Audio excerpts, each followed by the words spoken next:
والصلاة والسلام على رسوله الأمين وعلى آله وصحبه وأتباعه أجمعين ليلا ونهارا في الطرفين.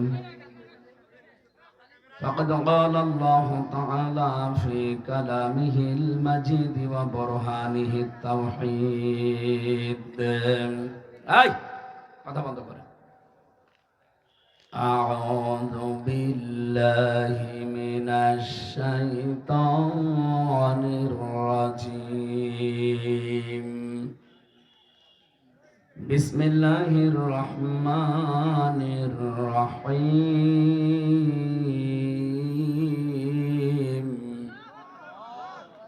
وممن خلقنا أمة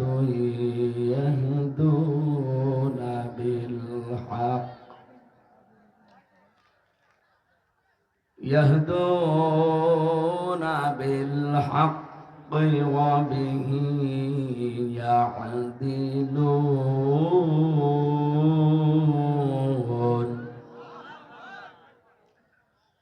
والذين كذبوا بآياتنا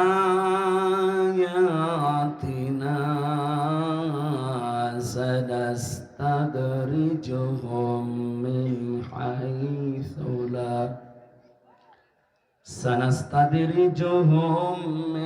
حيث لا يعلمون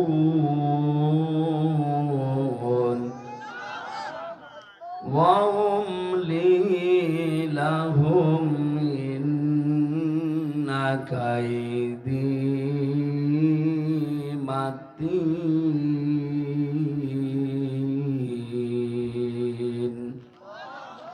صدقت يا ربنا.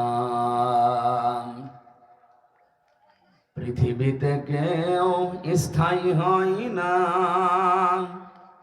হোক না সে ফিরআউন কিবা নমরুদ, কেউ ভবে চিরকাল রয় না, কেউ ভবে চিরকাল রয় না। আলহামদুলিল্লাহ, যশোর জেলার চৌগাছা থানার অন্তর্গত আন্দোলিয়া গ্রামবাসীর উদ্যোগে হাই স্কুল ময়দানে তাফসিরুল কোরআন মাহফিল। সভাপতির দায়িত্বে আছেন আলহাজ মাস্টার আজিজুর রহমান, সেক্রেটারি বাংলাদেশ জামাত ইসলামী 11 নম্বর শোক ফুকরিয়া ইউনিয়ন পরিষদ। এ মাহফিলের প্রধান অতিথি মাওলানা গোলাম মোর্শেদ, আমির বাংলাদেশ জামাত ইসলামী চৌগাছা শাখা। বিশেষ অতিথি জনাব আব্দুল আলিম, সভাপতি বাংলাদেশ জামাত ইসলামী 11 নম্বর শোকপুকুরি ইউনিয়ন। এতক্ষণ যিনি আলোচনা রাখলেন আপনাদের পাশের থানা মহেশপুরের সন্তান, ইসলামিক চিন্তাবিদ, মুফাসসিরে কোরআন, হাফেজ মাওলানা মুফতি হাফিজুর রহমান জিহাদি। আলোচনা রেখেছেন মাওলানা হোসাইন মাহফুজ চুয়াডাঙ্গা। মঞ্চে বসা সম্মানিত ব্যক্তিবর্গ, পাখা দিলে ভালো হতো, গা ঘেমে গেলে তো আবার ঠান্ডা বসে যাবে। আছে যদি থাকে দেন, নিয়ে আসতে বলেন।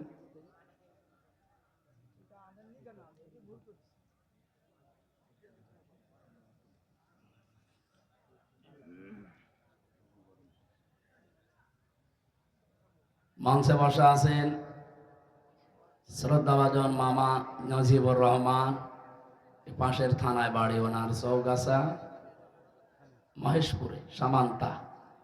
ওখানে আমার আগামী মাসের 8 তারিখে সামান্তা বাজারে তাফসির মাহফিল আছে, আপনাদের অগ্রিম দাওয়াত দিয়ে গেলাম, দল বল নিয়ে যাবেন। আহলুল কোরআন হুম আহলুল্লাহি ওয়া খাসসাতুহু, যারা কোরআনওয়ালা তারা আল্লাহওয়ালা। শুধু আল্লাহওয়ালাই আল্লাহ শেষ করেননি, আল্লাহ বলেন তারা আমার পরিবারভুক্ত এবং খাস লোক। প্রধানমন্ত্রী যতদিন ছিল অবৈধ, সেটা আমরা বলি ওনার কিছু খাস লোক ছিল না? কথা বলেন না কেন? হ্যাঁ। এই যশোরে ওনার কয়েকটা খাস লোক ছিল, তার ভেতরে চাকলাদার একজন একেবারে খাস লোক। এগুলো কোড়াল মারলে উঠবে না। তো এরকম খাস লোক যারা, এগুলো যেমন তার নেত্রীর কাছে সম্মানিত, মর্যাদা সম্মান তাদের একটু বেশি। কোরআনওয়ালা যারা, আল্লাহর কাছে তাদের সম্মান মর্যাদা অন্য মানুষের তুলনায় বেশি। এই কথা বুঝতেছেন? এই জন্য সামান্তা বাজারে ঐতিহাসিক তাফসীরুল কোরআন মাহফিল ওনারা আয়োজন করছে আগামী মাসের 8 তারিখে।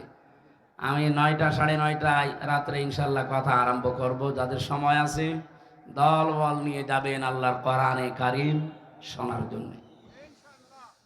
মঞ্চে বসে আছেন আপনাদের এলাকার এই দান বাক্সর হাফেজ সাহেব। এলাকায় আসলে বুকে জড়িয়ে নিত আগে। সামনে বসা আছেন মুসলমান ভাইরা, এই কর্দমাক্ত জায়গায় যারা এ কষ্ট করে বসে আছে। পৃথিবীতে কয়েকটা জায়গায় যদি কষ্ট স্বীকার করা যায়, কিয়ামতে এর সওয়াব ডবল পাওয়া যায়। তার ভেতরে কোরআনের জন্য। আজকে যে কষ্ট হচ্ছে এটা হামজার জন্য না কোরআনের জন্য? সুতরাং আজকের এই অনুষ্ঠানটা যারা সাজিয়েছেন, আপনার মাহফিলের সওয়াব যদি অন্য মাসে একটা হয়, আজকে ডবল হবে ইনশাআল্লাহ। সামনে বসা মুসলমান ভাইরা, পর্দার আলের সম্মানিতা মা এবং বোনেরা, এই জায়গায় শুধু গলা ঘেমে গেলে কণ্ঠ বসে যাবে। না না, ঠিক আছে, আস্তে আস্তে। প্রশাসনের যে ভাইগুলো, সেটা বর্ডার এলাকা মনে হয় না? বর্ডার এলাকা, বর্ডার গার্ডও আছে, বিজেপির সদস্যরা আছে, প্রশাসনের ভাইরা আছেন। দল মত নির্বিশেষে আমরা কোরআনের কথা যারা শুনতে এসেছি, আজকে মাহফিলটা যেহেতু দিয়েছিলাম 2 তারিখে, যে ওটা হিন্দু ধর্মের একটা বড় অনুষ্ঠান ছিল, এই জন্যে আমরা ডেটটা মিস্টেক হয়ে গেছে। আজকে আমার মাহফিল ঝিনাইদহ, ওখানে অলরেডি চলছে। এটা মাগরিব থেকে এশা দিয়েছিলাম, বৃষ্টির কারণে এলোমেলো হয়ে গেছে, ওইটাও এলোমেলো হয়ে গেছে। কিন্তু এখন বলছে হুজুর আসেন তাড়াতাড়ি, এই জন্য ঘন্টাখানিক কথা বলতে চাই। নির্ধারিত একটা আয়াতও পড়েছি। আমার আজকের আলোচনার বিষয় হেদায়েত প্রাপ্ত কারা। এটাকে আমি নিজে বানিয়ে বললে হবে না আল্লাহর বলা লাগবে?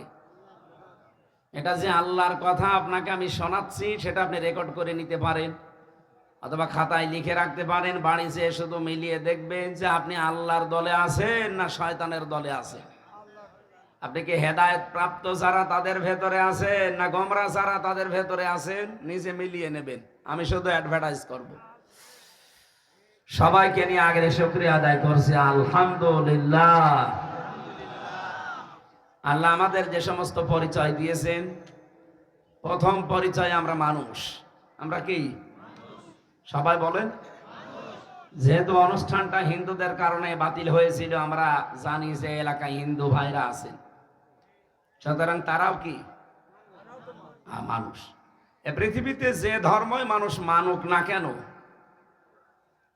আপাতত দৃষ্টিতে আমরা সবাই আল্লাহর বান্দা, আল্লাহর বান্দা বান্দি মানুষ আমরা। ওনারাও এ পরিচয় দিতে পারে যে আমরা কি। আরো জোরে বলেন। 2 নম্বরে আর একটা পরিচয় আমাদের আছে, আরেকটু এগিয়ে গেলে আর একটা পরিচয় দেওয়া যায়, সেটা সবাই দিতে পারবে না। কি বলেন তো? না না, খলিফা। আমরা মানুষের পরে আরেকটা পরিচয় দিতে পারি, জবান খুলে বলেন কি? খলিফা কি করে, কোথায় থাকে? খলিফার কাজ জমিনে। এজন্য আল্লাহ পাক যখন আমাদেরকে বানানোর ইচ্ছা ইরাদা মনস্থ করেছিলেন, ফেরেশতাদের কাছে একটা পরামর্শ নিয়েছিলেন, ইন্নী জাইলুম ফিল আরদি খলিফা। অবশ্যই আমি জমিনে খলিফা পাঠাতে চাই। কোথায়? যশোরবাসী কান খাড়া করে শোনেন। এইটা দিয়েতে যদি আপনার সব দিকে এলোমেলো হয়ে যায়, দেন না কেন, তাড়াতাড়ি করে।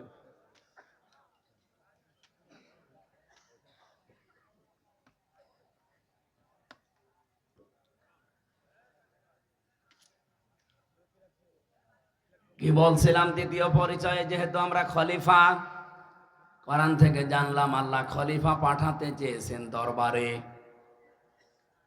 কি কথা বললেন? ওরা কোরআন শরীফের ভেতরে কোন জায়গায় আছে যে আমি দরবারে খলিফা পাঠাতে চাই? নেই। ইন্নী জাইলুম ফিল মাদারিসি খলিফা, মাদ্রাসায় খলিফা পাঠাতে চাই। ইন্নী জাইলুম ফিল মাসাজিদি খলিফা, মসজিদে খলিফা পাঠাতে চাই। আছে? নেই। আমাদের এই বাংলাদেশে আমরা খলিফা বলি কাদেরকে? যারা কাপড় চোপড় সেলাই করে, দর্জি, এরা নাকি খলিফা। চুল কেটে দেয় নাপিত, এরাও খলিফা। এমনকি ভিক্ষা করে তাদেরকে অনেক জেলায় দেখি খলিফা বলে।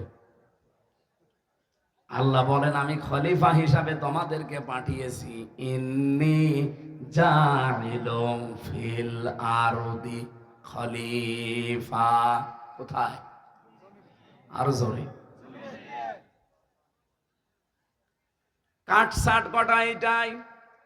জমিনে আল্লাহ আমাদেরকে খলিফা করে পাঠিয়েছিলেন, আমরা জমিনে নেই। জালেমরা জমিন ফাঁকা পেয়েছিল, 80 মাইল বেগে চালাচ্ছিল। কি 180 মাইল বেগে চালাচ্ছিল এই জমিন। আমাদের এই দেশে যা রাস্তাঘাট আমার তো সব আয়ত্তে আছে। 630টা থানার রাস্তাঘাট আমি প্রায় সব গেছি কম বেশি। এই গল্প আপনারা করছেন তো আমার তুলে দিলেন কেন? হ্যাঁ, আবার কথা বলেন। না না, এভাবে ক্লাস করা যাবে না। এখানে হয়তো স্লিপ অফ টান হবে কয়েকটা কথা, সেটা নিয়ে আপনারা ফতোয়াবাজি করবেন। ভালো করে শোনেন কি বলতে চায়, আর দেখেন তো মেলে কিনা। কোরআনে কারীম জানাচ্ছে তোমাদেরকে আমি খলিফা করে পাঠিয়েছি জমিনে। তোমরা জমিনে যেহেতু নেই, জমিন তো ফাঁকা থাকবে না।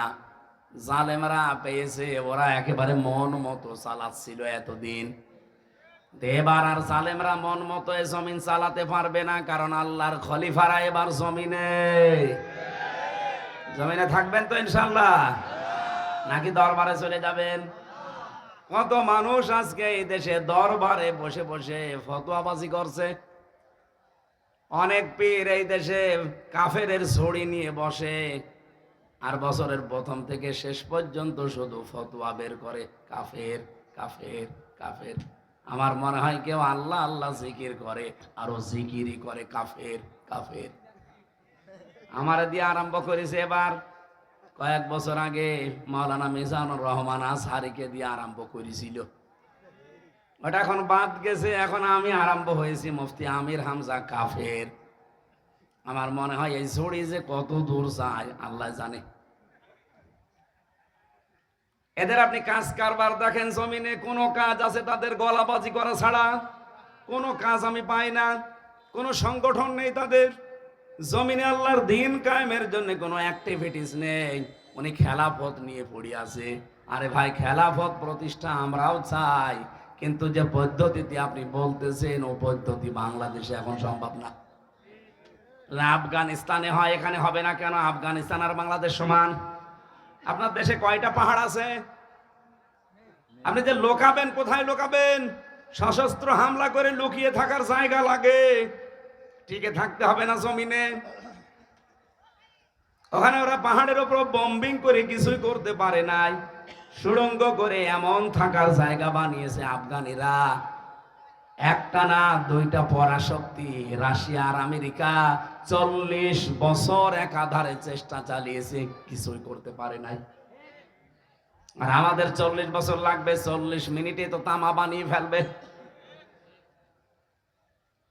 আপনারা ধান্দাবাজি বন্ধ করেন। উনি ফতোয়া বের করছে নতুন নতুন যে বাংলাদেশে জামাত ইসলামী, এই 80 বছর এই দেশে জামাত ইসলামী চলছে, এদের অবদান নাকি জিরো, কিছুই নেই। এদের দুনিয়া আখেরাত নাকি সবই বরবাদ। আরে ভাই, দুনিয়ারটা নাই বলতে পারলেন, তে আখেরাত কি আপনার হাতে? আপনি কি ফতোয়া দিলেন বলেন? আমি কয়েকদিন আগে সাংবাদিক একটা মত বিনিময় অনুষ্ঠান ছিল সাংবাদিকদের স্মরণে, ওনাদের সম্মানার্থে ওনাদের দায়িত্ব কর্তব্য কি, এটা কোরআন দিয়ে হাদিস দিয়ে আর বাস্তবতা দিয়ে বলতে গিয়ে একটা কথা আমার ওভাবে বলা ঠিক হয়নি। বলেছিলাম যে সংবাদ এটা নবী থেকে আসা, কারণ নবী মানে সংবাদ বাহক। যারা সত্যের সংবাদ বহন করে নিয়ে বেড়ায় তাদেরকে আল্লাহ রাব্বুল আলামিন এই পৃথিবীতে নবী করে পাঠিয়েছিলেন। কি আমি দলিল দিয়েছিলাম সূরা কলমের 4 নম্বর আয়াত দিয়ে, ওয়া ইন্না লাকা লাআজরান গায়রা মামনুন। আপনি শব্দের দিকে খেয়াল করেন, ওয়া ইন্না লাকা লাআজরান, অবশ্যই আপনার জন্য, অবশ্যই আবার লাগিয়েছেন ওয়া ইন্না লাকা লাআজরান, অবশ্যই আপনার জন্য হে নবী, আবার বলছেন অবশ্যই লাআজরান, পুরস্কার আমি আল্লাহ রেডি করে রেখেছি। গায়রা মামনুন, শেষ হয়ে যাবে না পুরস্কার, নিরবিচ্ছিন্ন চলতে থাকবে। কেন এই পুরস্কার দিলাম জানেন? কারণ আপনি এই যে সংবাদ আমি যেটা আপনাকে দেই, এই সত্য সংবাদগুলো আমার বান্দা বান্দীদের কাছে পৌঁছাতে গেলে যে কষ্ট পান, সত্য কথা তুলে ধরতে গেলে যে কষ্ট আসে, আঘাত আসে, যে জুলুম নির্যাতনের স্টিম রোলার আপনার দিকে আসতে থাকে, এগুলো মোকাবেলা করেও আপনি যে সত্য সংবাদ পৌঁছিয়ে দেন, এই কারণে আপনাকে আমি নিরবিচ্ছিন্ন পুরস্কার দেব। সুবহানাল্লাহ বলতে পারেন না? নবী যদি সত্যের কথাগুলো সঠিকভাবে তুলে ধরতে পারে, এই পৃথিবীতে যারা সাংবাদিক তাদেরও উচিত, যারা এই দেশে নেতৃত্ব দেয় তারা যদি আদর্শ হিসাবে নেতা গ্রহণ করতে হলে মুহাম্মদুর রাসূলুল্লাহকে গ্রহণ করবে না? বলেন না কেন? কেউ যদি স্বামী হতে চায়, আদর্শ স্বামী, সে মুহাম্মদুর রাসূলুল্লাহর মতো হবে। কথা বলা লাগবে। কেউ যদি নানা হতে চায়, তাহলে আদর্শ নানা হতে হলে মুহাম্মদুর রাসূলুল্লাহকে ফলো করা লাগবে। কথা বলেন। কেউ যদি রাষ্ট্রনায়ক হতে চায়, তাহলে আদর্শ রাষ্ট্রনায়ক হতে হলে তাকে মুহাম্মদুর রাসূলুল্লাহকে ফলো করা লাগবে। এইটা বলতে বলতে আমার মাত্র 6 মিনিট সময় ছিল, পুরাটা গোছাতে পারি নাই। আমি একবারেই বলেছিলাম, যারা সাংবাদিক, সংবাদ বাহক, আপনাদেরও আদর্শ যেন হয় মুহাম্মদুর রাসূলুল্লাহ। আপনারা সাংবাদিকতা করেন, এটা কিন্তু মহান পেশা বলে আমরা ধরি অনেকে, যে মহান পেশায় আছে। আপনারা মহান পেশায় তখন থাকবেন যখন সত্যকে সত্য বলে তুলে ধরবেন আর মিথ্যাকে মিথ্যা বলে জানিয়ে দেবেন, তখন ওই পেশাটা মহান হবে।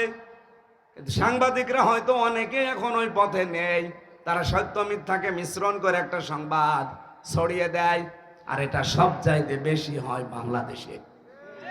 কি কথা বলেন না কেন?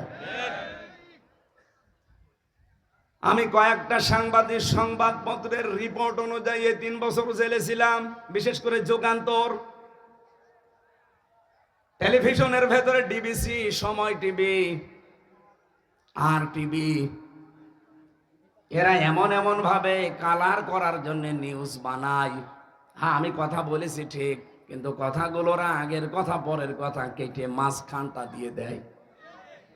এমন ভাবে হেডলাইন বানায় যে দোষ আমারই মনে হয়, অথচ পুরা 1.5 ঘন্টা 2 ঘন্টা বক্তব্য শোনে না, মাত্র 1.5 মিনিট 2 মিনিট শোনে। আমি সাংবাদিকদের সম্মানার্থে যে কথাগুলো বলেছিলাম, ওখানে প্রায় 6 মিনিট, সেখানে মাত্র 25 সেকেন্ড দিয়েছে, আর 5 মিনিট 35 সেকেন্ড কেটে দিয়েছে। মানুষ তো এমনি ভুল বসবে। আর এটা শোনার পরে আগা নেই মাথা নেই, এই যে কিছু পীর নামে কলঙ্ক, এগুলো আমি কলঙ্কই বলি। কারণ যাদের পেট পূজা ধান্দাবাজি ছাড়া দুনিয়ায় কিছু নেই, খালি গলাবাজি ধান্দাবাজি করে চলছে, মানুষকে ধোকা দিয়ে বোকা বানিয়ে এরা ফতোয়া দেওয়া আরম্ভ করে দিল, হামজা কাফের। আপনি জানেন, কেউ যদি কাফের না হয়, ওইটা কিন্তু ঘুরে যে বলবে তার দিকে যায়। কথা বলেন না কেন? আমার মনের অবস্থা তো আপনি জানেন না, আমি কোন নিয়তে বলেছিলাম, কোন সিচুয়েশনে বলেছিলাম, কোন অবস্থায় বলেছি, ওটা আমি জানি আর আমার আল্লাহ জানে। কারণ আমলের ফলাফল নিয়তের উপরে নির্ভরশীল। ইন্নামাল আমালু বিন্নিয়াত, এই কথা বলছেন। আমার আকীদার বিষয় তার প্রকাশ করার বিষয় না, এটা তো মনের বিষয়। আমি রাসূলুল্লাহকে খাটো করার জন্য ওনাকে এই সংবাদ সম্মেলনে সাংবাদিকদের এই মত বিনিময় সভায় আমি ওনাকে সাংবাদিক বলে ডাক দিয়েছি না, আমি বলেছি রাসূল সংবাদ পৌঁছিয়েছেন, আপনারা যদি সংবাদ রাসূলের মতো পৌঁছান আপনাদেরকেও আল্লাহ পুরস্কার দেবে। এই কথাটা ভুল কিসের? আপনি কাটছাট করে শুনলে তো ভুল মনে হবে।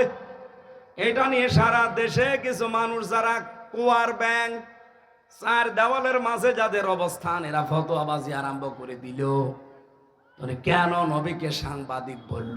অথচ নবী শব্দের শাব্দিক অর্থ হচ্ছে সংবাদ বাহক। যারা সংবাদগুলো বহন করে নিয়ে বেড়ায় তাদেরকে বাংলায় সাংবাদিকই বলে। উনি আমারে বলছে আমি সাংবাদিক নবীকে বলি না, বলি মেসেঞ্জার। মেসেঞ্জার মানে কি? মেসেঞ্জার তো আরো খারাপ শব্দ। ব্যাংকে যতগুলো পোস্ট আছে দেখবেন তার একটা পোস্ট আছে মেসেঞ্জার।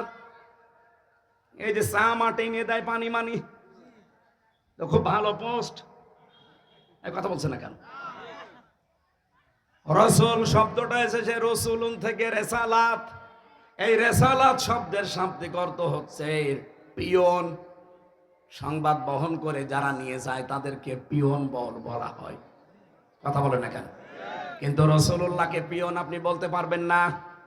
এই হিসাবে আমি যদি মুখ ফসকে বলেও ফেলি রাসূলুল্লাহ বা নবী মানে সাংবাদিক, আমি তো সরি বলেছি, আমি তো মাপ চেয়েছি, এমনকি রাতে তাহাজ্জুদ পড়েও আমি মাপ চেয়েছি। আমি আশা করছি আমার আল্লাহ আমাকে মাফ করে দেবে। কিন্তু আপনি কাফের বলে কি করলেন? আমার মনের অবস্থা আপনি জানেন না। আন্দাজে কাফের ফতোয়া দিয়ে আপনি এখন নিজেই কাফের। আজকে ফেসবুকে একজন লিখেছে অমক পীর সাহেব কাফের, আসলেও কাফের। এত ফতোয়া আসে আপনার ফতোয়া তো হাসিনার বিরুদ্ধে শুনি না, আপনার ফতোয়া ডক্টর জাফর ইকবালের বিরুদ্ধে শুনি না, আপনার বিরুদ্ধে ফতোয়া তো ওবায়দুল কাদেরের বিরুদ্ধে শুনি না, আপনার ফতোয়া শাহিন চাকলাদারের বিরুদ্ধে শুনি না।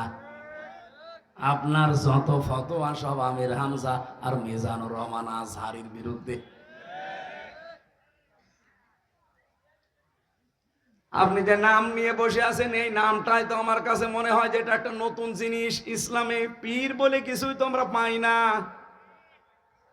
কিসের পীর আপনি? আমি আপনাকে ছোট খাটো করার জন্য না, পীর শব্দটা যে নিয়েছেন এটা কোন জায়গায় আছে বলেন? আপনি যে বলছেন নবীকে সাংবাদিক বলা যাবে না, মেসেঞ্জার বলা যাবে কোন ফাঁকে? আপনি যে নিজেই বললেন নবী মেসেঞ্জার। এই কথা বললে নবীর সম্মান আরো খাটো হয়। ব্যাংকে যারা পানি চা টেনে দেয় তাদেরকে আমরা মেসেঞ্জার বলি। এরকম একটা পোস্ট আপনি নবীর নামে লাগিয়ে দিলেন। আর সাংবাদিক যে কত উপরের পোস্ট, সেটাকে আপনি ফালতু শব্দ বললেন। উল্টা পাল্টা নাম দিয়ে আবল তাবল করে আমারে নাই ছোট করেন। কিন্তু সারা পৃথিবীর যারা হক্কানি সাংবাদিক, যারা ন্যায় পরায়ণতার উপরে টিকে আছে, সাংবাদিক মাহমুদুর রহমানকে আপনি খাটো করেছেন। এক কথা বলছেন না কেন? সাংবাদিক ইলিয়াসকে আপনি খাটো করেছেন। সাংবাদিক কনক সরোয়ারকে আপনি খাটো করেছেন। যারা জীবনের উপরে রিস্ক নিয়ে সংবাদগুলো প্রচার করে সেইটাকে আপনি ফালতু বললেন। আমি যে কথা তুলেছিলাম এটা বোঝানোর জন্য বলছি, খেলাফতের দায়িত্ব পালন করা দরকার জমিনে। আজ হাজারো পীর এই দেশে, 48,000-এর উপরে পীর। আমি তো যতটুকু খোঁজ রাখি পৃথিবীতে এমনও দেশ আছে যে 48,000 মানুষও নেই, অথচ পীর এই দেশে 48,000। এত পীর, একটা কেউ রাজপথে পাওয়া যায় না, জমিনে পাওয়া যায় না। নর্থ সাউথ বিশ্ববিদ্যালয়ে কোরআনের উপরে লাঠি দিয়েছে, থুতু দিয়েছে, সেখানে ফতোয়াবাজি করতে পারো না। 48,000 পীর যদি একবারে রাজপথে নেমে বলে এর বিচার না হলে কেউ দরবারে ফেরত যাব না, বিচার কালকে হবে। কোথায় আছেন আপনি? আপনি তো শুধু ভড়ি আর জব বানিয়ে ব্যস্ত আছেন। আপনি বলেন তো বাংলাদেশের একটা পীরকে দেখান যার ভড়ি বড় না, দেখান। আমি তো যতগুলো দেখেছি ওদের ভড়ি আর জহব্বা ছাড়া কিছু পাইনি। এত বড় বড় ভুড়ি, যেটা ফতোয়াবাজি করে কাফের বলে, ওরও ভুড়ি এরকম। চেয়ারে বসলে মনে হয় যে মাগুর মাছ, পেট মোটা মাছ।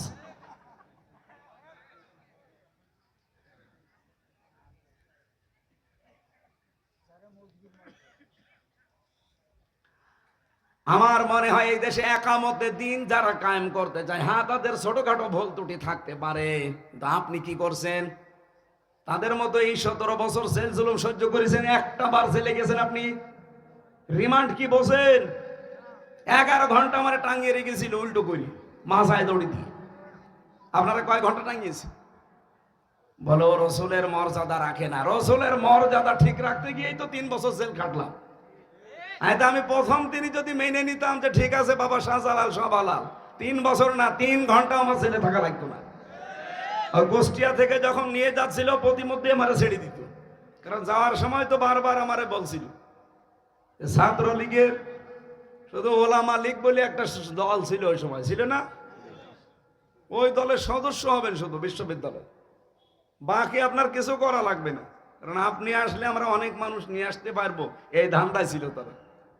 আমি একবারে কাটছাট বলেছিলাম না, আপনারা যা ইচ্ছা তাই করতে পারেন। মিথ্যা মামলা দিয়েছেন এটা আমি জানি, যে আরো দিন, কিন্তু আমি সত্যের উপরে যেটা আমি বুঝেছি, এক চুলো আমারে নড়াতে পারবে না। রিমান্ডের পর রিমান্ড দিয়েছে, প্রথম 5 দিন দিয়ে হয়নি, আবার দিয়েছে 5 দিন।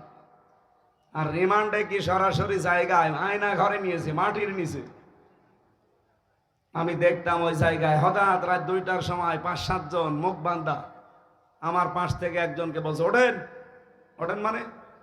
এখন বাজে রাত 2টা, কোথায় যাব? চলেন। ও মনে করছে ছেড়ে দেবে, পরে বের করে নিয়ে খাঁচা থেকে হঠাৎ মাথার উপরে কালো কাপড় লাগিয়ে পেছনে হাত হ্যান্ডকাপ দিয়ে বেঁধে দিল। কান্নাকাটি করছিল মাটির নিচে। আমি সত্য কথা বলছি, এই যে কোরআন আমার সামনে। আমারে বলছে হামসা ভাই গেলাম, এরা যে কি করবে আমার বোঝা হয়ে গেছে। মুখ আমার যখন বেঁধে ফেলেছে কালো কাপড় দিয়ে, হাত যখন পেছনে বেঁধে ফেলেছে, 4-5 জন মিলে নিয়ে যাচ্ছে, তার মানে আমি বুঝে ফেলেছি আমার জীবনের শেষ দিন। এইরকম সিচুয়েশন আমি নিজে ফেস করে এসেছি। আর আপনি ফতোয়াবাজি করেন বসে বসে না?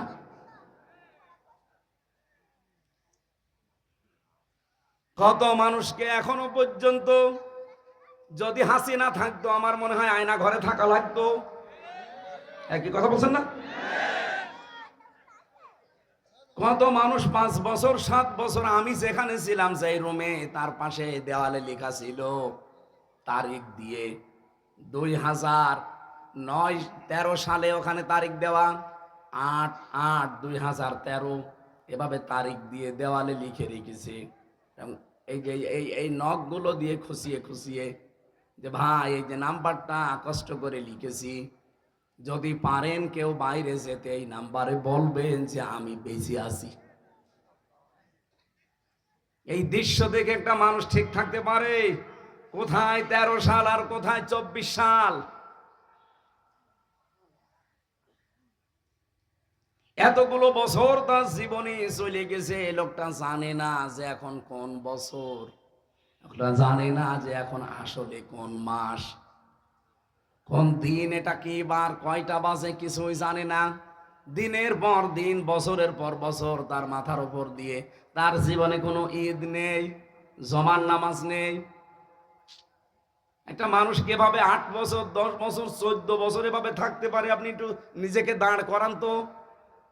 আপনি বড় বড় পেট নিয়ে ফতোয়াবাজি করেন, নিজেকে একটু ওই জায়গায় দাঁড় করান যে কি করে ব্যারিস্টার আরমান 8 বছর কাটিয়েছে। মুফতি ফখরুল ভাই আমার সাথে ছিল, আমার ফাঁসির কন্ডেম সেলের ভেতরে।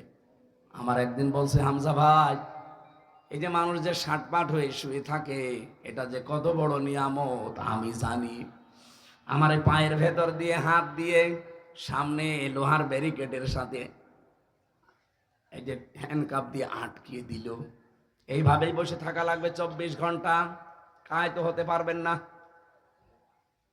আপনি শুনতেছে, আপনি একটু ভাবেন নিজেকে নিয়ে। ওই জায়গায় পায়খানা প্রসাব করার জন্য 24 ঘন্টায় মাত্র 1-2 বার সময় দেবে, তাই 1.5 মিনিট থেকে 2 মিনিট। আরে ভাই 1.5 মিনিট 2 মিনিট তো বসতেই সময় লাগে, এর ভেতরে আপনার টয়লেট শেষ করা লাগবে। আর টয়লেটের তাও তো দেওয়াল, জালানা, দরজা থাকলে হয়, কিছুই নেই। একেবারে ফাঁকা জায়গা, মাত্র 1.5 হাত একটা দেওয়াল দেওয়া আছে, দাঁড়ালে দেখা যায়, বসলে দেখা যায় না, এতটুকু একটা জায়গা। অথচ সামনে অফিসার বসে আছে।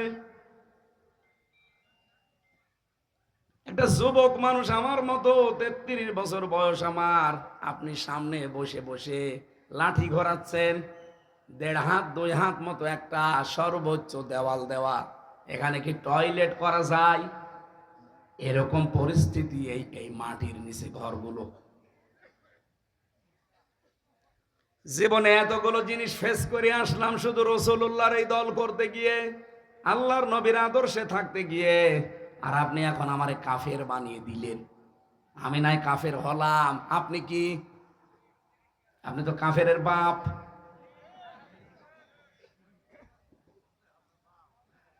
ঝড়ি নিয়ে বসে আছেন, কাফের বলবো যারে তারে। আমার এবছর দিয়ে আরম্ভ করলেন, আগামী বছর মনে হয় হাফিজরে দিয়ে আরম্ভ হবে, কারণ ও তো ফতুয়ার ঝড়ি নিয়ে বসে আছে। আপনি জামাত ইসলামের বিরুদ্ধেও বিষোদ্গার করেন যে 80 বছরে নাকি তাদের কোনো অর্জন নেই। আপনার নজরে পড়ে না অর্জন? এদের এত হাসপাতাল, এত ব্যাংকিং ব্যবস্থা। বাংলাদেশ জামাত ইসলামী এই দেশে যা করেছে, 73টা দল এই দেশে, সবাই যদি এভাবে করতো, এই দেশ সোনায় সোহাগা হয়ে যেত। আর ওর চোখেই পড়ে না যে এদের নাকি কোনো অবদানই নেই। গণতন্ত্র গণতন্ত্র এই ফতোয়া তোলে যে গণতন্ত্র হারাম, এই জন্য ওদেরকে আমি দেখতে পারি না। আরে ভাই, আমি কোনোদিন আমরা বলেছি যে গণতন্ত্র হালাল?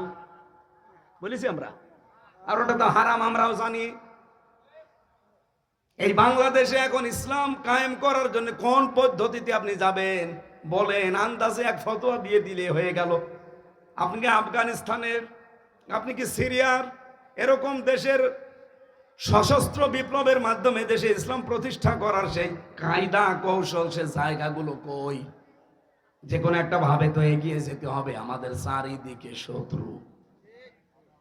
পৃথিবীর অন্যান্য মুসলিম দেশগুলোর দিকে তাকান। আমি তো 57টা মুসলিম দেশের খবর জানি। অন্তত তাদের আশেপাশে আরো 2-3টা মুসলমান দেশ আছে, বর্ডারের সাথে বর্ডার লাগানো। আর আমরা এমন একটা ভূখণ্ড পেয়েছি, আমাদের চারিদিকে শয়তান। প্রতিবেশী নামে একটা কলঙ্ক।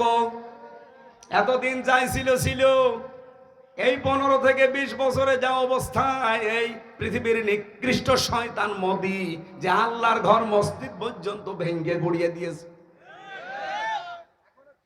এখনো ভাঙছে বিভিন্ন মসজিদ। ভারতের এমনও জায়গা আছে, মুসলমানেরা যদি গরু জবাই করে, ওই মুসলমানের জোহব্বা কেটে ফেলে, এমন জায়গায় আছে। এত বড় শত্রু দিয়ে আমাদের দেশটা ঘেরা। আর একটার সাথে একটু বর্ডার ছিল, নদীর সাথে মায়ানমার, ওটা আরো বড় শত্রু। নিজেদের দেশ বাংলাদেশের চাইতে 3 ডবল বড়। আমাদের 56,000 বর্গ মাইলের দেশ, এই দেশের চাইতে 3 ডবল বড় মায়ানমার। এত বড় বিশাল দেশ। আমি কয়েকদিন আগেও গিয়েছিলাম টেকনাফে, উখিয়ায়। রাত 12:30টার সময় আমারে নিয়ে গেল এই রোহিঙ্গাদের দেখার জন্যে। প্রশাসনের এক ভাই ছিল পরিচিত, বলছে চলেন দেখে আসি রোহিঙ্গা, কারণ ওদের রাত 9টার পরে বের হওয়া নিষেধ। এখন তো 12:30 বাজে, চলেন যায়। প্রায় ½ কিলোমিটার নিয়ে গেল। ওদের ছেলে মেয়ে বেশি, এসেছিল 11 লাখ, এখন শুনছি 25 লাখ। আল্লাহর নামে জন্ম দিয়ে যাচ্ছে। অথচ যেই দেশ থেকে ওদেরকে পাঠিয়েছে পিটিয়ে পিটিয়ে, ওই দেশে জায়গা আমাদের চাইতে 3 ডবল বড় জায়গা পড়ে আছে। নিজের দেশের মানুষকে, জনগণকে থাকতে দেয়নি, পাঠিয়ে দিয়েছে পিটিয়ে। এতটুকু ছোট্ট একটা দেশে তারপরেও তো আমরা 11 লাখ, এখন প্রায় 24-25 লাখ মানুষ আমরা রেখে দিয়েছি, কিছুই তো বলি না। বিশ্বে আমাদের মতো উদার আমার মনে হয় আর কোন দেশের মানুষ নেই। আমার ভাইরা, আল্লাহ আমাদেরকে খলিফা করে পাঠিয়েছিলেন কোথায় বলেন তো? আরো জোরে বলেন। জমিনে থাকার দরকার নেই, আরো জোরে। এই জমিনে যদি থাকতে হয়, এই জমিনে আমরা এখন আমাদের 56,000 বর্গ মাইলেই দেখতে পাচ্ছি প্রায় 73টা দল কাজ করছে জমিনে, তার ভেতরে আমরাও একটা। আমার এবার প্রশ্ন যশোরবাসীর কাছে, এই 73টা দলই কি জান্নাতে যাবে? না। নবীজি বলেন মাত্র একটা দল জাহান্নামে জান্নাতে যাবে, আর 72 দল সব জাহান্নামে যাবে। ওই একটা দল কারা? মানা আলাইহি ওয়া সাহাবী, এক আলিফ টান আছে। নবীজি বললেন যারা আমি নবী এবং আমার সাহাবীদেরকে দেখে দেখে চলবে তারাই ওই এক দলে আছে, আর বাকি সব দল আছে ওই 72 কাতারের ভেতরে। এবার আমার প্রশ্ন, আমরা নবীকে এবং সাহাবীদেরকে দেখে চলি কিনা? বিশ্ব নবী মুহাম্মদ রাসূলুল্লাহকে দেখে চলা মানে শুধু তার জুব্বা আর দাড়ি নেওয়া না। আল্লাহর নবী মুহাম্মদ রাসূলুল্লাহ জীবনে যা করেছিলেন তার এই 40 থেকে 63 এই 23 বছরে আপনাকে তাই করা লাগবে। এই কথা বলে না কেন? আমরা সত্যি করে বলছি তাই করতে পারি না? পারি না। আমাদের দেশে হয়তো আমরা দাড়ি রাখতে পারি, জুব্বা গায়ে দিতে পারি, সর্বোচ্চ মসজিদে 5 ওয়াক্ত নামাজ পড়তে যেতে পারছি। এই নবীজির জীবন কি এতটুকুই ছিল? আরো জোরে বলেন। বিশ্ব নবী মুহাম্মদ রাসূলুল্লাহ রাষ্ট্রনায়ক ছিলেন, উনি রাষ্ট্রপতি ছিলেন। রাজনীতি না করলে, উনি রাজনীতি না করে রাষ্ট্রপতি হলেন কি করে? যারা আজ বলে যে হুজুররা রাজনীতি করে কেন, আমার মনে হয় ও নবীজির জামানায় থাকলেও এই কথাই বলতো। মুহাম্মদ আবার রাজনীতি করে কেন? তো নবীকে যদিও কথা ওই সময় কাফেররা বলতে পারে, এখনকার ওদের আন্ডা বাচ্চা আমাদের বলবে 1 আর 2। 1500 বছর আগের দিকে তাকান, ঠিক কাফেররা ওই জামানায় বলেছিল মুহাম্মদ কাবা ঘর নিয়ে থাকো, বাইরে আসবা না, বাইরে আমাদের সব পরিবার সমাজ আর রাষ্ট্র আমরা চালাবো, তুমি এই কাবা ঘর নিয়ে থাকো, কোনো অসুবিধা নেই। বিশ্বনবী মুহাম্মদ রাসূলুল্লাহ মেনেছিলেন। আরো জোরে বলেন। তিনি ডাক দিলেন কাফেরেরা, কুলিয়া আইয়ুহাল কাফিরুন লা আ'বুদু মা তা'বুদুন। হে কাফেরেরা, তোমরা যার ইবাদত করো আমি তার ইবাদত করি না, আর আমি যার ইবাদত করি তোমরা তার ইবাদত করো না। লাকুম দীনুকুম ওয়ালিয়া দীন, সুতরাং তোমাদের ধর্ম তোমাদের জন্য, আমার দিন আমার জন্য। আমার ভাইরা, আমি আয়াত দিয়ে যেটা বোঝাতে চাই আপনাদের, যেহেতু একটা আয়াত পড়েছিলাম সূরা আরাফ 181, 82, 83, এতগুলো আয়াত আমি এমনিতেই পড়ি না, একটা আয়াতের তাফসীর করব আজকে। আল্লাহ পাক বলেন মিম্মান খালাকনা উম্মাতুন, ও মিম্মান খালাকনা। আল্লাহ এখানে নিজে ফাইল, নিজে কর্তা। রব্বুল আলামিন বলেন অবশ্যই আমি আল্লাহ নিজে বানিয়েছি। এই পৃথিবীতে যত মানুষ বানিয়েছি বিভিন্ন দলে বিদলে তারা বিভক্ত হয়ে আছে, কিন্তু এই দলের ভেতরে একটা দল আমি আল্লাহ, তাদের পরিচয় তোমাদেরকে তুলে ধরলাম, দেখো তো তোমরা তাদের ভেতরে আছো কিনা। যারা মানুষকে ইয়াহদুনা বিল হক, সৎ পথ দেখায়।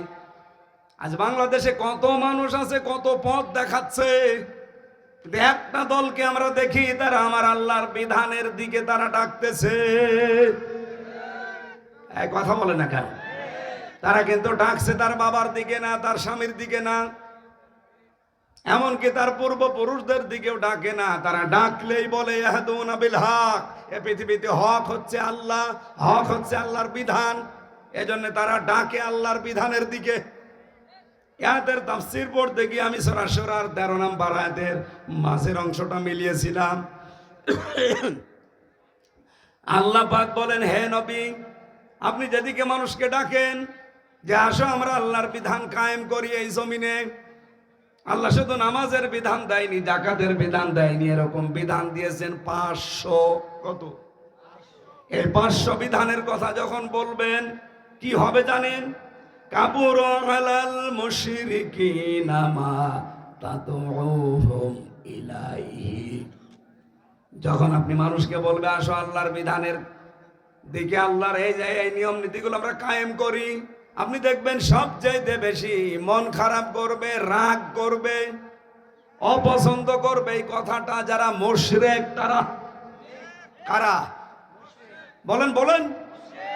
আমি নাম ধরেই বলছি, বাংলাদেশ জামাত ইসলামী। এরা কি আল্লাহর বিধান কায়েম করার কথা বলে না বলে না? তাহলে এদের এই কথা শুনলে যারা বলে যে এটাও আমাদের মতো রাজনীতি, এরা কথা শুনলে বলে যে এটাও আমাদের মতো ধান্দাবাজি। আরে এরা ডাকে আল্লাহর বিধান কায়েমের জন্য। আল্লাহ বলছেন এই কথা বললে রাগ করবে, মন খারাপ হবে, উল্টা পাল্টা ফতোয়া দেবে যারা মুশরিক তারা। তাহলে আপনি কি মুশরিক? এই বাংলাদেশে এখন তো মুশরিক কারা এটা প্রমাণ হয়ে যাচ্ছে। প্রশ্ন আসতে পারে, কই আমি তো শিরিক করি না, আমি তো মুশরিক না। আপনি টের পাচ্ছেন না? আপনি মুশরিক কিনা আপনি টের পাচ্ছেন না? অবশ্যই আপনি শিরিক করছেন, নয়তো আপনার খারাপ লাগে কোন কারণে? আপনার যদি ঈমান থেকেই থাকে, আমি এবার একটা দলিল বলছি, দেখেন আপনার ঈমান আছে কি গেছে। নবীজি বলেন ওযু করলে যেমন ওযু ভেঙে যায়, নামাজ পড়লে যেমন নামাজ ভেঙে যায়, ঈমান আনলেও মানুষের ঈমান ভেঙে যায়, নষ্ট হয়ে যায়। আজ যারা দিন কায়েমের কথা শুনলে রাগ করেন, তাদের যে ঈমান ভেঙে গেছে, নষ্ট হয়ে গেছে, এই কারণে তাদের রাগ হয়। আপনি মিলাবেন এই 10টা আপনার ভেতরে থাকলে, আপনি ঈমানদার দাবি করলো ঈমান নেই, আপনি বেঈমান, আপনার ঈমান ভেঙে গেছে, নষ্ট হয়ে গেছে। 1 নম্বরে আল্লাহর ইবাদতে কাউকে শরীক করা। এখন ইবাদত কি? খালি নামাজ পড়া ইবাদত? রোজা রাখা ইবাদত? বলেন বলেন। আল্লাহ পাক এই পৃথিবীতে ইবাদত হিসাবে দিয়েছেন যাকাত। আপনি সেই যাকাতের বিধান মানেন না, নিয়ে এসেছেন ওর পাশাপাশি সুদ। তাহলে এটা আল্লাহর সাথে শরীক কিনা? এদেশে নেই শরীক। 2 নম্বরে, হ্যাঁ এটা দলিল পাবেন সূরা নিসার 48 নম্বর আয়াতে, সূরা মায়েদার 72 নম্বর আয়াতে, ইন্নাল্লাহা লা ইয়াগফিরু আন ইউশরাকা বিহি ওয়া ইয়াগফিরু মা দুনা যালিকা লিমান ইয়াশা ইন্নাহু মা ইউশরিক বিল্লাহি ফাকাদ হারামাল্লাহু আলাইহিল জান্নাহ। 2 নম্বরে পেয়েছি আল্লাহ ও বান্দার মধ্যে কাউকে মধ্যস্থকারী যারা বানায়, এটা সূরা ইউনূসের 18 নম্বর আয়াতে আছে। এটা পৃথিবীর অন্য কোন দেশে না থাকলেও বাংলাদেশে আছে। এরা আমরা ধরেই বসে আছে যে বাবা ছাড়া আল্লাহ পাওয়া সম্ভব না, অথচ কোরআনে 13টা আয়াত আল্লাহ নাযিল করেছেন প্রায় একরকম। 13টা আমি পেয়েছি, আরো যারা বেশি গবেষণা করে আরো বেশি পাবেন। কোরআনে কারিমে আল্লাহ বলেন আমি এবং আমার বান্দার মাঝে কোনো দালাল লাগবে না, কোনো মাধ্যম লাগবে না, সরাসরি তোমরা আমি আল্লাহকে ডাকবে। আলাইসাল্লাহু বিকাফিন আবদা, আমি কি আমার বান্দার জন্য যথেষ্ট না যে দালাল ধরা লাগবে? হ্যাঁ কথা বলেন না কেন? কত পীর নামে ভণ্ড কলঙ্ক, তারা দালাল হয়ে বসে আছে, মধ্যস্থ করবে উনি।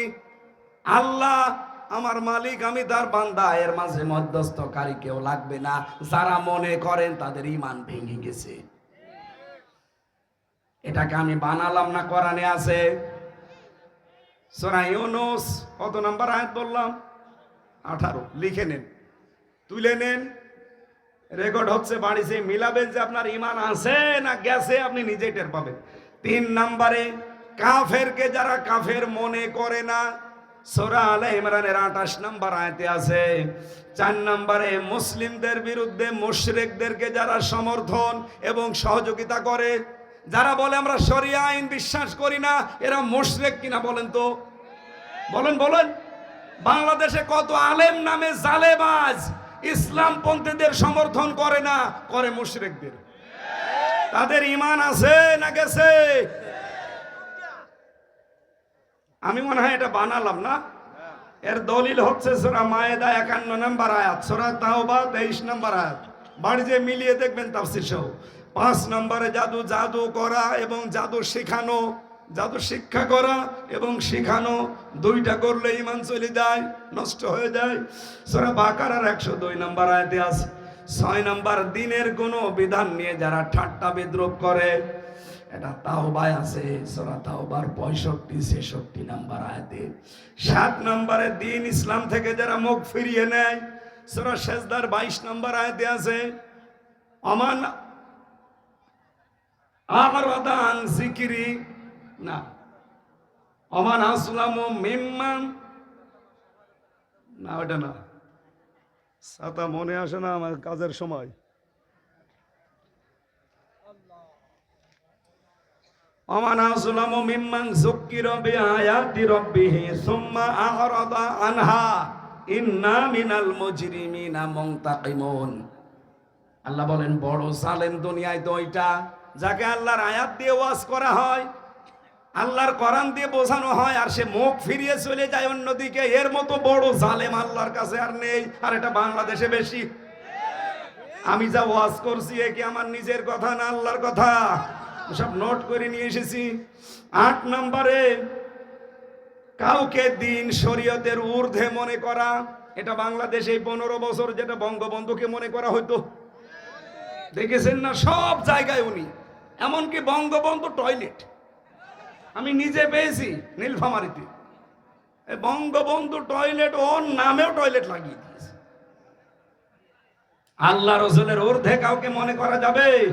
এটা সূরা মায়েদার 3 নম্বর আয়াতে আছে। 9 নম্বরে রাসূলুল্লাহর ফয়সালার তুলনায় অন্য কোন ফয়সালাকে উত্তম মনে করা, সূরা নিসার 65 নাম্বার আয়াতে পাবেন। ইন্না বালা ফালা ওয়া রাব্বিকা, ফালা না, ফালা ওয়া রাব্বিকা লা ইউমিনুনা হাত্তা ইউহাক্কিমুকা ফিমা শাজারা বাইনাহুম সুম্মা লা ইয়াজিদু ফি আনফুসিহিম হারাজাম মিম্মা কাদাইতা ওয়া ইউসাল্লিমু তাসলিমা। 10 নম্বরে মুহাম্মদ রাসূলুল্লাহর আনিত বিধানকে অপছন্দ করা, এটা পাবেন সূরা মুহাম্মদের 9 নম্বর আয়াতে, সূরা নিসার 64 নম্বর আয়াতে। আল্লাহ পাক যে বিধান নবীজির মাধ্যমে আমাদেরকে দিয়েছেন, তার তুলনায় যদি অন্য কোন বিধানকে কারো ভালো লাগে, পছন্দ হয়, তার ঈমান আছে না গেছে? এই বাংলাদেশে এবার আপনি মিলান এই 10টা, আমার মনে হয় 100 জনের বহু মানুষের ঈমান আর নেই, ভেঙে গেছে। এখন যাদের ঈমান নেই তাদেরকে আমরা কি বলি? মুশরিক। বলেন বলেন। যারা শিরিক করে তাদেরকে আমরা মুশরিক বলি, যেহেতু তাদের ঈমান ভেঙে গেছে, নষ্ট হয়ে গেছে। সুতরাং মুশরিকদের কাছে আল্লাহর দ্বীন কায়েমের কথা বললে খারাপ লাগবে, কষ্ট হবে। এই বাংলাদেশে আপনি তাহলে মুশরিক, আপনি যে কোনো ভাবে শিরিক করছেন, আপনার ঈমান কিন্তু শেষ। আবার বলছেন নবায়ন করি, আবার সঠিক জায়গায় আসেন। তাহলে আল্লাহর দৃষ্টিতে এই পৃথিবীতে হক দল, হেদায়েত প্রাপ্ত মানুষ তারা, যারা আল্লাহর এই হক পন্থায় মানুষকে ডাক দেয়। আর এই দেশে দেখেন কত মানুষ কত দিকে ডাকে, আমরা গ্যারান্টি দিয়ে বলতে পারি আমরা বাবার দিকে ডাকি না, আমরা মানুষের তৈরি করা আইনের দিকে ডাকি না, আমরা ডাকি কার? বিধানের দিকে। এবং এই বিহিয়া দিলুন 2 নম্বরে এই বিধান দিয়ে যারা ন্যায় বিচার কায়েম করতে চায়, আল্লাহর বিধান ছাড়া ন্যায় বিচার কায়েম করা সম্ভব না। তার প্রমাণ এতদিন আমরা পাইনি, আমি নিজেই তো পেলাম। এই 3টি বছর আমার জেলে থাকা লাগতো না যদি আল্লাহর বিধান এই দেশে কায়েম থাকতো। কত লক্ষ লক্ষ মানুষ জেল খাটে, আমার মনে হয় শুধু আল্লাহর বিধান এই দেশে না থাকার কারণে। আমার সাথে একজন খাবার টেনে দিত জেলখানায়, উনি আজ 6 বছর জেলে আছে। জিজ্ঞাসা করলাম ভাই কিসের মামলা? বলছে আমার শত্রুতা করে ধর্ষণ মামলা দিয়েছে। অথচ লোকটা এরকম মুরব্বী মানুষ, একজনের সাথে রাগারাগি ছিল, সে পেরে ওঠে না, শেষ পর্যন্ত তার 6 বছরের একটা মেয়েকে এর নামে ধর্ষণ মামলায় লাগিয়ে 6 বছর জেলে রেখে দিয়েছে। এরকম হাজার হাজার মানুষ জেলে আছে, ও জানেই না যে ওর অপরাধ কি। এটা হইতো না যদি আল্লাহর বিধান থাকতো। এই কথা বলে না, কারণ আল্লাহর বিধান কায়েম হলে জেলে এতদিন থাকা লাগে না, ধরবে, সাক্ষ্য প্রমাণ হবে, সঙ্গে সঙ্গে ফায়সালা শেষ। আমাদের দেশে ধর্ষণ করে হাতে নাতে ধরা পড়ে, বলে ঠিক আছে বিচার হবে, বিচার করতে করতে 12 বছর। কথা বলেন না কেন? ইসলাম যদি কায়েম হয়, ধর্ষণ যদি হয়, ধরা পড়ার সঙ্গে সঙ্গে 3 ঘন্টার ভেতরে বিচার শেষ। খুব বেশি হলে যদি ছুটির দিন হয়, জমার দিন পর্যন্ত টেনে নিয়ে যায়। সৌদি আরবে একটা মসজিদ আছে, গলা কাটা মসজিদ, ওর পাশে দেখলাম কোর্ট আদালত। আমার সাথে যারা ছিল, এই যে এক হাজী সাহেব ছিল, ওখানে দেখতে গিয়েছিলাম। গলা কাটা মসজিদ ওইটা, জেনা করলে তাদেরকে ওই জায়গায় কল্লা কেটে দেয়। সামনেই বিচারের ব্যবস্থা আছে, কোর্ট আদালত যেটা, ওখান থেকে রাস্তা পার হয়ে মসজিদ, ওখান থেকে রায় দিয়ে দেবে জমার দিন। ওখানে প্রধান বিচারপতি মক্কায় যিনি কাবা শরীফের ইমাম, তিনি উনি বলবে ঠিক আছে, সাক্ষ্য প্রমাণ শেষ, বিচারের রায় দিয়ে দিলাম, ওকে গর্দান কেটে দেন। এসে সবার সামনে জমার নামাজ পড়ে হাজার হাজার মানুষ বের হবে, সবার সামনে ওর কল্লা কেটে আলাদা করে দেবে।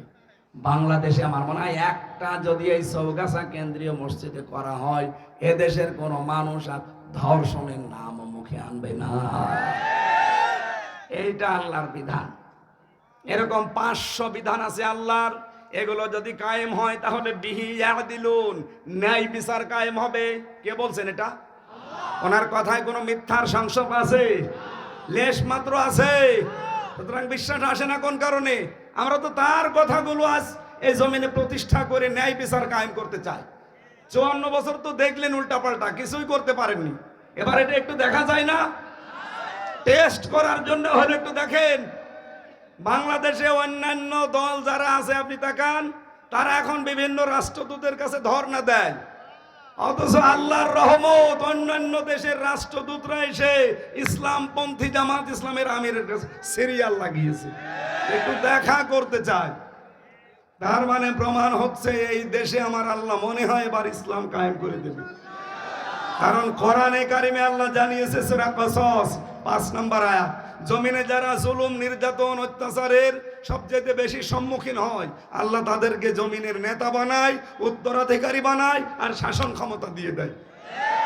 এই জমিনে যেহেতু সবচেয়ে বেশি প্রাণ গিয়েছে, আপনি দেখেন গুম কমিশন তথ্য দিয়েছে, বাংলাদেশ জামাত ইসলামী আর শিবিরের 56% লোক গুম এবং খুনের শিকার, আর বিএনপির 37% লোক। তাহলে সবচাইতে বেশি যেহেতু ইসলামপন্থীরা, সুতরাং আল্লাহর ঘোষণা তো মিথ্যা না, উনি এবার ইসলামকে এই দেশে ইসলামপন্থী মানুষের হাতে তুলে দেবে। আপনি যদি থাকেন, আপনাকে সাথে নিয়ে আমরা ইসলাম কায়েম করব। আপনি যদি না থাকেন, আপনাকে বাদ দিয়ে ইসলাম কায়েম হবে ইনশাআল্লাহ। আল্লাহর কথা আমরা 100% বিশ্বাস করি কিনা বলেন তো? বলেন। সুতরাং এই দেশে হেদায়েত প্রাপ্ত দল এই একটা, যারা এই 2টা গুণে গুণান্বিত। 1 নম্বরে যারা হক পথে ডাকে, সত্য পথে ডাকে, সত্যের পথ দেখায় মানুষকে, ন্যায় পথ দেখায়, আর যারা এই পথ অনুযায়ী ন্যায় বিচার জমিনে কায়েম করতে চায়। এটা যারা করবে তারা এই দেশে হেদায়েত প্রাপ্ত দল। কারা করছে আপনি জানেন না? নাম ধরা লাগবে কোন কারণে? আপনি তো টের পাচ্ছেন না। পারলে আপনি সূরা আরাফের 181 নম্বর আয়াত বিস্তারিত তাফসীর সহ পড়েন, দেখবেন আমি যেটা বলতে চাই এটা চলে আসবে। আপনি আশা করছি এই 2টা গুণ যাদের ভেতরে পাবেন সেখানে থাকবেন। আমিন। যেহেতু অনুষ্ঠানটা ধরা লাগবে, এখন 9:15 বাজে, আমি মাওলানা হাফিজুরকে 2 মিনিট সময় দিচ্ছি, উনি একটা কাজ করবে। কেউ উঠে যাবেন না ভাই, মোনাজাত করে বাড়ি যাবো আমরা, একটু তাড়াতাড়ি ভাই। একটা হলে এটা আমি আরো ভাই আমাদের যেহেতু আরেকটা